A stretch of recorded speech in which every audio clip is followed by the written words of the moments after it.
Baik, terima kasih pemirsa, Anda masih bersama kami dalam acara Dialog Interaktif. Tentunya masih kita membahas mengenai detik-detik menjelang pemilihan legislatif 2014. Yang jelas memang masa kampanye belum ya Pak, tanggal 16 Maret ya. Maret, minggu depan lah mulai.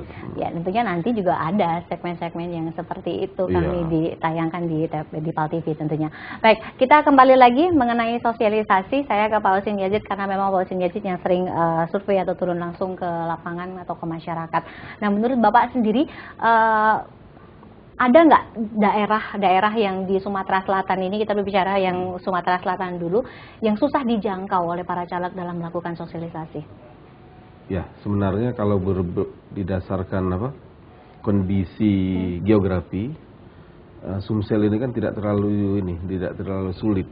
Katakanlah daerah daratannya ada, daerah pegunungannya ada, daerah perairannya ada. Namun karena kondisi di wilayah-wilayah itu sekalipun memang katakanlah jalannya masih agak susah, tapi relatif mudah dijangkau. Katakanlah misalnya daerah Banyuasin, daerah Muba, ya kan, itu kan daerah, ada beberapa daerah yang daerah perairan. Nah, daerah perairan ini tapi kan mudah menjangkaunya.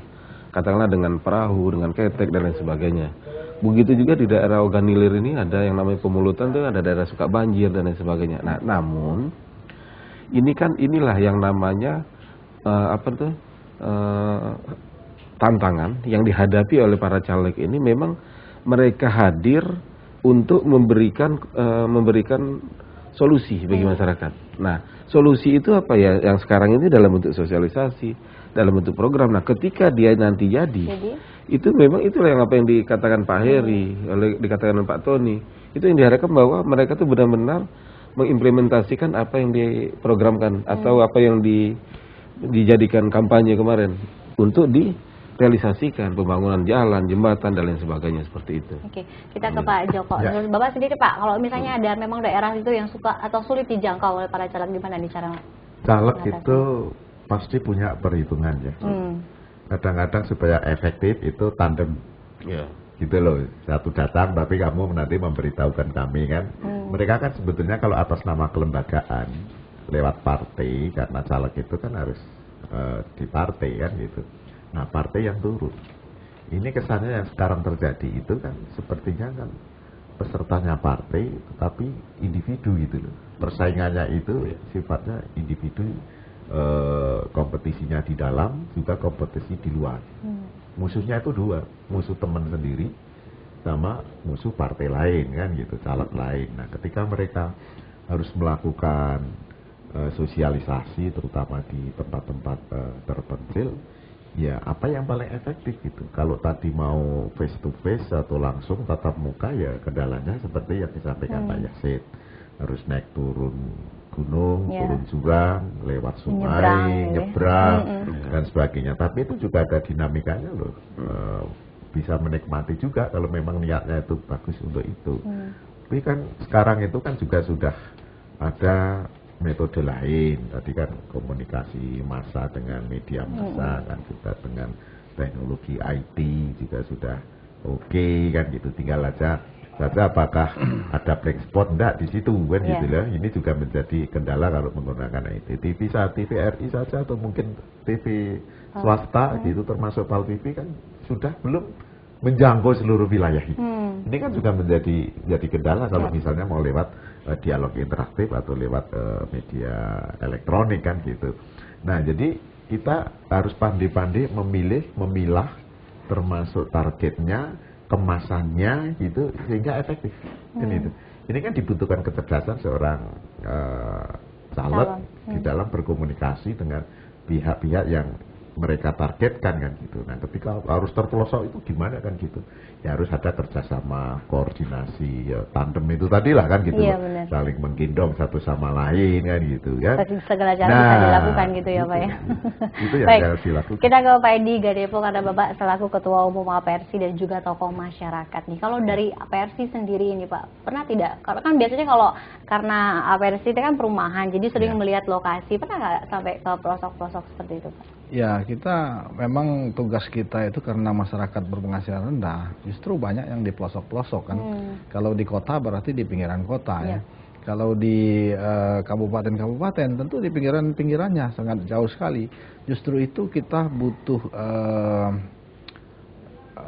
orang yang bisa menjelaskan kepada mereka, artinya mensosialisasikan kan. Umpamanya kita ingin bangun di daerah yang cukup jauh, tentu kita harus meninjau ke sana kan.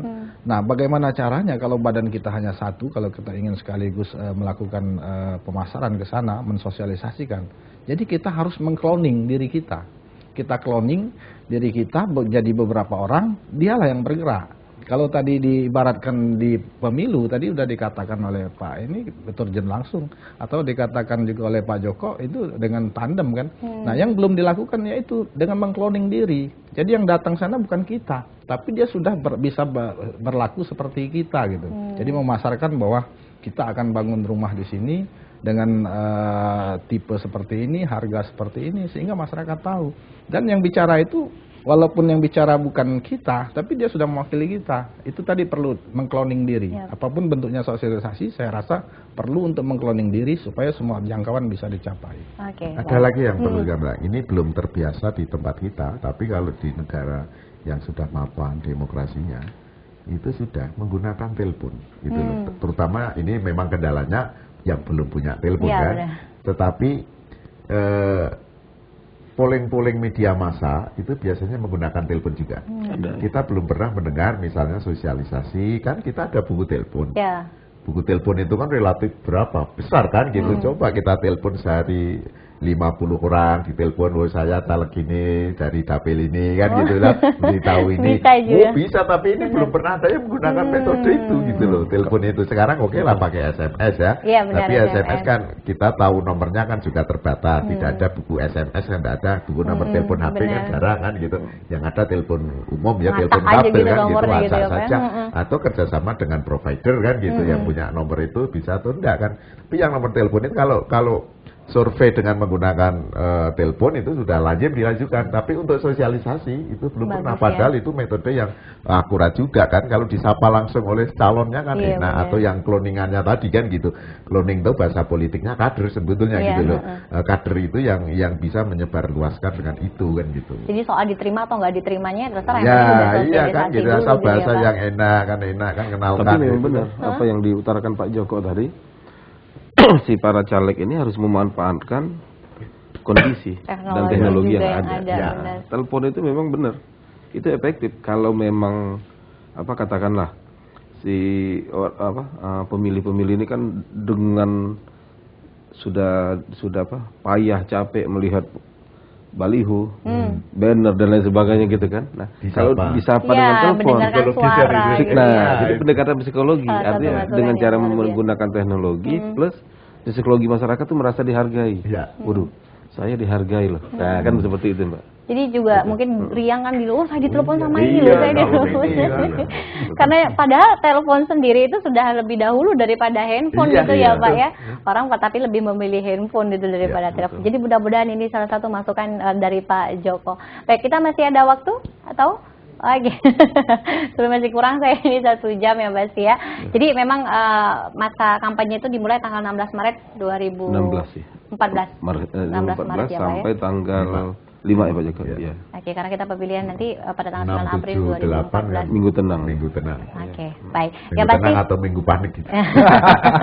Kita hanya sharing saja di sini, apalagi membuka untuk masyarakat ya, agar masyarakat kita yang ada di rumah, pemirsa PAL TV juga khususnya, kita menjadi pemilih yang cerdas tentunya. Kita bisa melihat sosok seperti apa pemimpin yang akan menjadi wakil kita nantinya untuk harapan-harapan kita untuk 5 tahun ke depan.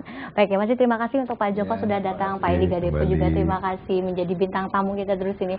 Pak Husin Yazid juga terima kasih sudah hadir pada malam hari ini.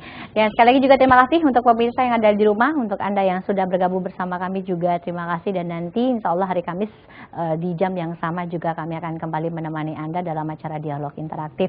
Dan akhirnya saya Tausni pamit dari hadapan Anda. Sampai jumpa. Wassalamualaikum warahmatullahi wabarakatuh.